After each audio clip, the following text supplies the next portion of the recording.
Ya, Pak Bimantoro, ini kan rencananya begitu ya, Sabtu esok RS darurat COVID-19 di Wisma Atlet Kemayoran ini akan ditutup ya Pak. Apakah ini memang benar-benar artinya Indonesia begitu Pak sudah siap untuk memasuki era endemi? Sebetulnya untuk saat ini sudah sampai mana Pak persiapannya? Persiapan penutupan, rumah sakit darurat Wisma Atlet itu jadi sebetulnya tidak ditutup total sesuai dengan arahan pimpinan, kami masih men-standby-kan 1 tower, yaitu di tower 6. Kenapa di tower 6 ini di-standby-kan, karena kita masih ada Nataru ya, Natal dan Tahun Baru. Lalu, tower 6 ini adalah tower yang sangat strategis untuk pintu masuk ke Wisma Atlet karena di situ ada unit gawat darurat, ada intensive care unit, lalu tempat tidurnya pun di tower 6 itu ada lebih kurang 1.651 tempat tidur.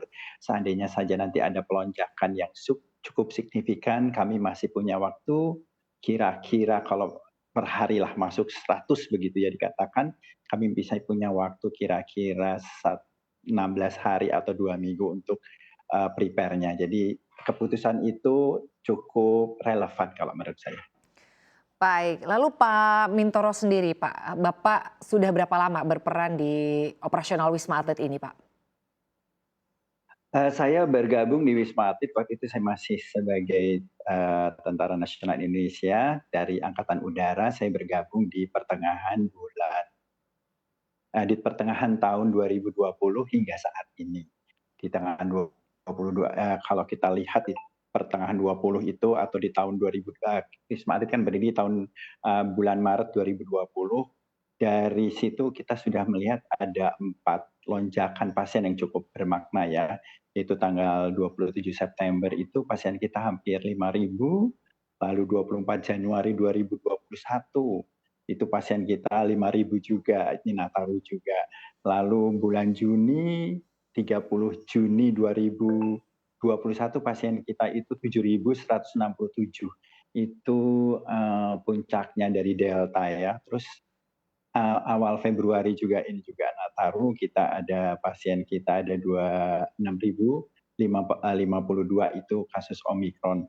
Lalu sejak bulan Mei pasien kita sudah sangat turun, yaitu pasien rata-rata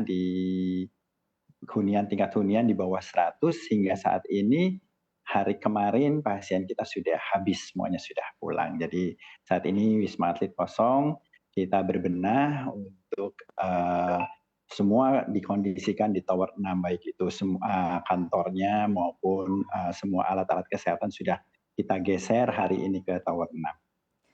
Baik, ya tadi Pak Mintoro menyampaikan bahwa Tower 6 ini akan tetap disiagakan, artinya tidak benar-benar tutup ya Pak di Wisma Atlet ini.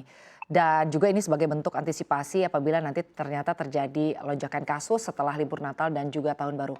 Lalu Pak Mintoro sendiri apakah masih akan tetap bertugas Pak di Tower 6 ini? Kita semua masih, jadi sampai hari ini, relawan yang ada di Wisma Atlet itu masih ada 214 yang terdiri dari 150-an itu adalah tenaga kesehatan dan sisanya itu adalah, tenaga non kesehatan. Jadi kita masih tetap standby-kan sesuai dengan arahan pimpinan bahwa kita harus tetap standby sampai nanti ada perintah lebih lanjut. Baik, Pak Mintoro, lalu untuk di Tower 6 sendiri akan ada berapa jumlah nakes Pak yang disediakan di sana dan juga akan ada fasilitas apa saja? Apakah akan tetap ada fasilitas-fasilitas artinya unit gawat darurat sama seperti di gedung-gedung lainnya sebelumnya? Jadi sama, jadi di tower 6 ini kita tetap pertama adalah pintu masuknya nanti adalah IGD. IGD kita siapkan saat ini adalah 30 tempat tidur. Lalu, di situ nanti ada beberapa shift dokter yang akan ber-standby di sana, yaitu ada dokter-dokter umum.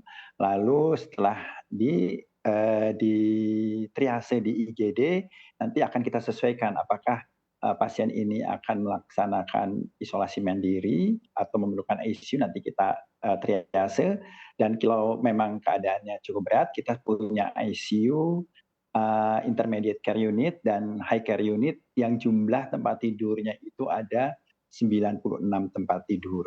Lalu kita juga masih punya beberapa alat, ventilator, oksigen kita masih standby-kan semuanya dan saya rasa itu cukup untuk, nanti kalau saja nanti, ada, lonjakan pasien yang bermakna, mudah-mudahan tidak ya, Sin, ya, mudah-mudahan aman lah. Baik Pak Minto